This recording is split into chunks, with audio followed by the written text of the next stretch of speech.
Do you want to know how companies today are forecasting for the future, making sure that their companies are staying future proof? Well, I have a framework that I'm about to share with you, and one that we can take and you can apply it to your own career and success. Look, most people think that survival is about reacting fast, but thriving, real thriving, okay, is about seeing things early, and that's a term that's called horizon scanning or future proofing. It comes in at a macro level. Leaders and organizations use frameworks like what they call pastel. This was something a guy named Frank Aguilera devised out of Harvard in the 1970s. And essentially, as you look at maintaining your sight on the horizon, what is to come, okay, not just the day to day, is looking at it through this lens, right? From a political standpoint, what type of taxes, wars, pandemic, for example, not that we were able to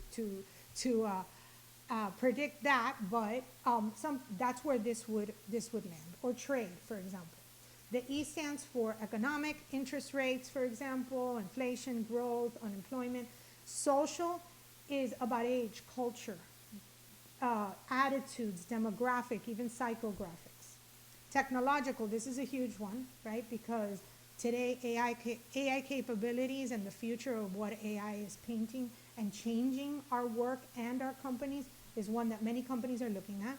Environmental, ethical, right? And then lastly, legal issues that might change the very nature of your job, of your company, and therefore affect your ability to be successful in the future. This is essentially what you're doing. To understand what's changing so that before it hits you, because disruption rarely shows up as a surprise. It shows up as signals, policy shifts, economic pressure, cultural behavior changes, new technology, climate realities, or even regulation changes, right?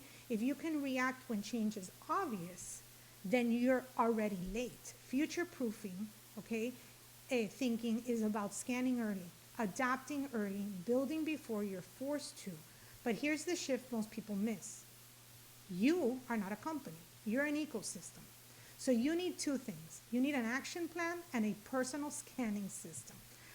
I've shared with you before the STAR method, right? Which is your personal action plan. Build skills that compound for not just for now, but for later. Create relationships that last and can give you information. This is key in horizon scanning as well. Authority, right? Are you known for solving something specific? And then relevance. Are you solving problems that are growing, not shrinking? So horizon scanning tells you what is changing. Stars will tell you how to respond.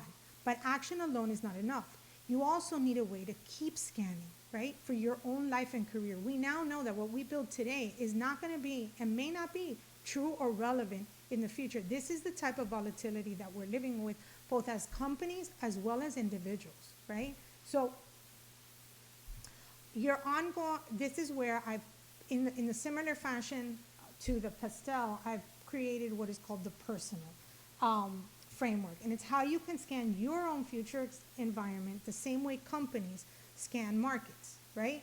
Policy shifts, access and gatekeepers, policy platforms, institutional rules. This is about learning the rules to survive in the environment that you're in and recognizing that some of those rules might change later.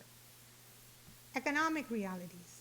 You have this dream of being paid more, but are you really looking at the fact of what type of jobs are being paid more, and are you acquiring those skills?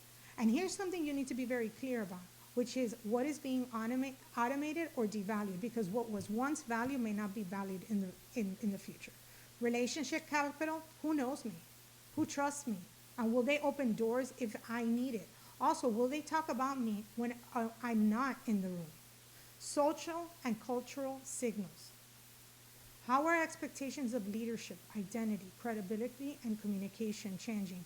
Look, in the 1990s, people used to be impressed by the guy dressed in a suit who used big corporate language. Today, that's a huge signal for this generation of mistrust. It's the reason why even broadcasters have changed their delivery and become less formal. It's the type of radical authenticity that you've seen me talk about, right, before, here. Operating technology. Look, there's no, for those of you who don't like technology, I have bad news. You're going to have to start liking it in some way or another and adapting to it and figuring out how it can change your life. What can technology do now that it used to require humans, and where do humans become more valuable? Authority and reputation, right? What am I known for, and is it future relevant? And then learning velocity. This is important.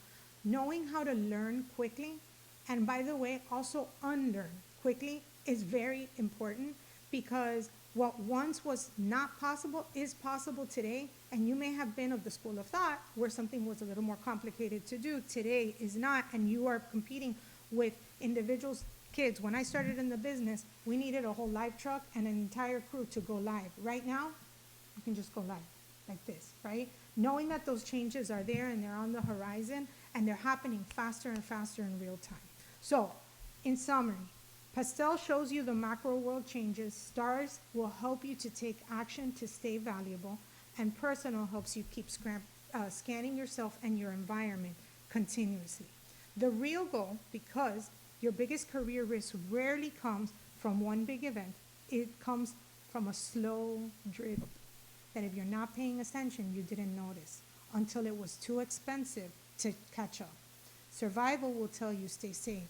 Thriving tells you stay valuable. Future-proof leaders do both, but they decide when.